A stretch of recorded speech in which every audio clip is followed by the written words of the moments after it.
สบายดีทุกคนวันนี้มาพอกับครับเด็กเซนเกิดสักกินตะวันกินตับส้ม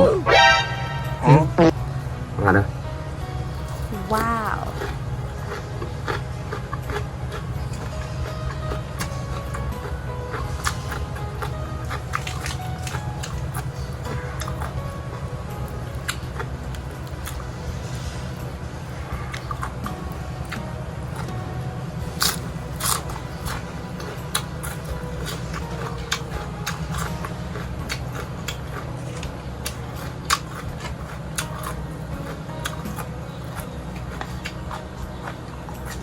กินกับข้าวเจ้า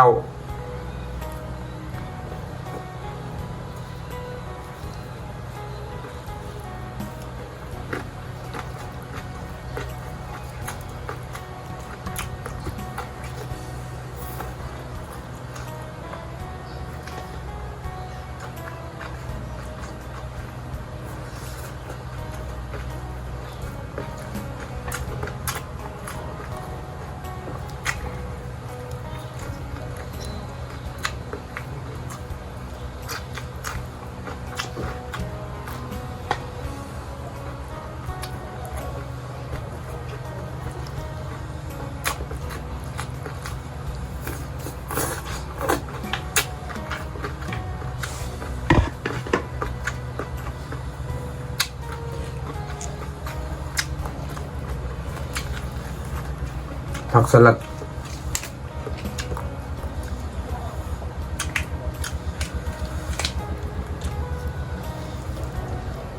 เอาคำใหญ่ๆเลย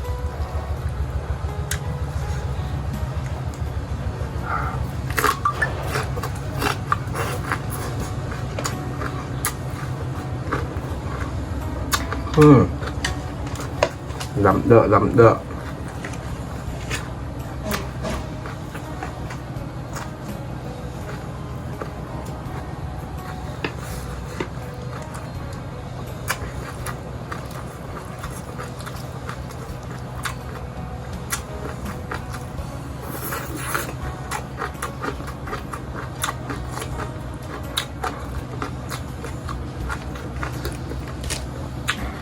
ถ้ากินกับข้าวเหนียวก็จะดีคักนะ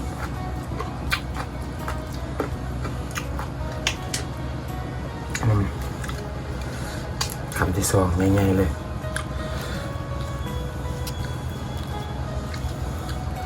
ผสมปันใด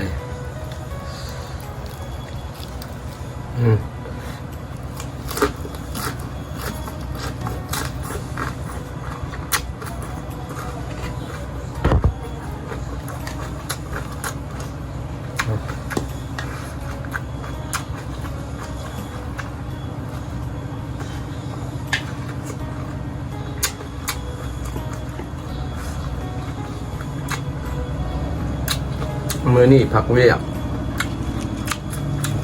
เฮ็ดเองกินเองเลย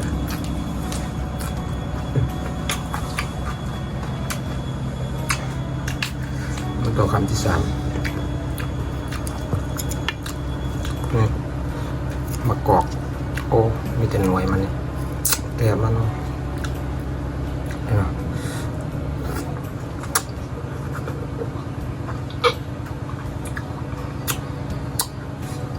หวานเลยคำที่สาม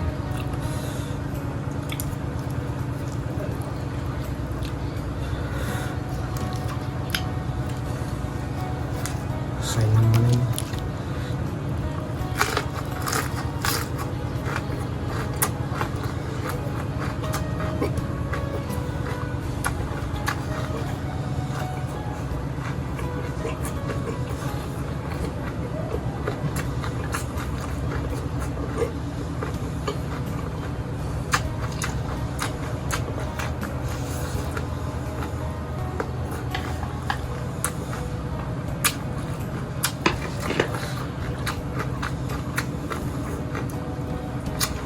ต้องคู่ใจกับน้ำมะพร้าว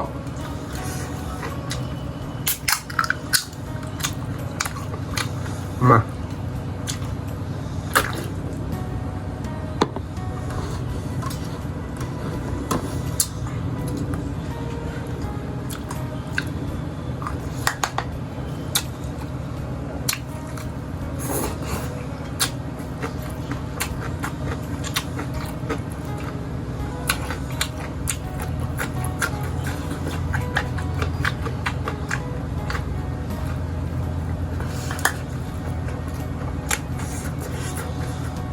อืม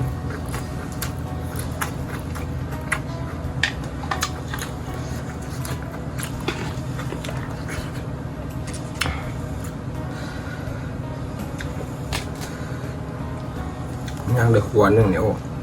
กินเกือบ10 มื้ออิ่มแล้วได้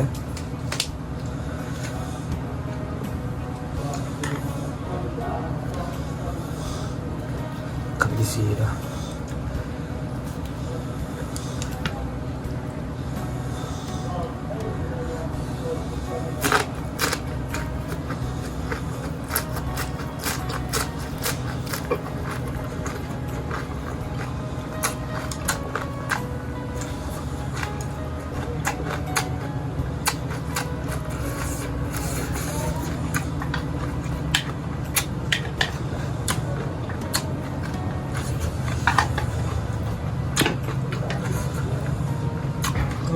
ถ้าไม่กินกับคิดว่าบริสุทธิ์ผสมอ่ะ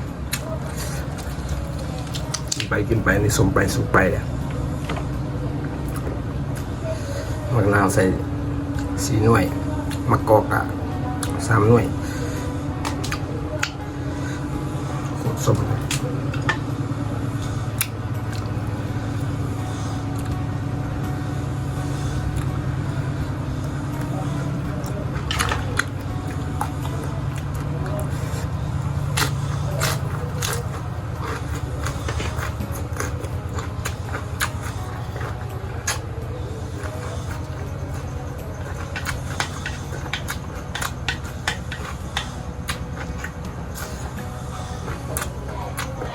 เนื้อสะเลยนี่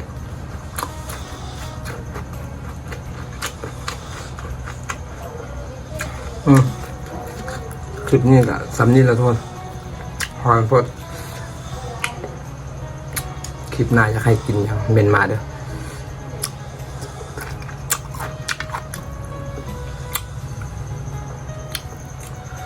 โอ้มีเบียร์คือสิครับเนาะ